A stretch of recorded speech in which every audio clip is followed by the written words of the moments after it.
मुख्यमंत्री एकनाथ शिंदे यांचे लोकप्रतिनिधी गुंडागर्दी करत लोकांमध्ये दहशत पसरवतात आणि त्यातल्या एकावर देखील मुख्यमंत्र्यांनी कारवाई केली नाही। तेव्हा या गुंडगिरीला मुख्यमंत्र्यांचाच आशीर्वाद आहे का, असा थेट सवाल ठाकरे गटाच्या उपनेत्या सुषमा अंधारे यांनी केलाय। या गुंडगिरीला आळा घालण्यासाठी गृहमंत्री देवेंद्र फडणवीस यांचा राजीनामा घेऊन मुख्यमंत्र्यांवर देखील कारवाई झाली पाहिजे, अशी मागणी देखील सुषमा अंधारे यांनी केली।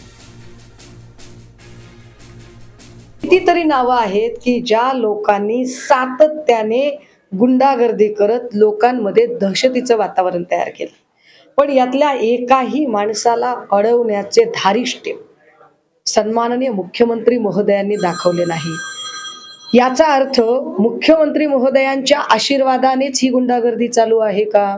आणि त्यामुळे ह्या ज्या वाढत्या कायदा सुव्यवस्थेचं उल्लंघन वारंवार ज्या मुख्यमंत्र्यांच्या लोकप्रतिनिधींकडून आमदारांकडून होत आहे, त्यावर प्रिकॉटरी ॲक्शन घ्यायची असेल तर निश्चितपणे गृहमंत्री देवेंद्र फडणवीसांचा राजीनामा झाला पाहिजे आणि मुख्यमंत्र्यांवर सुद्धा कारवाई झाली पाहिजे।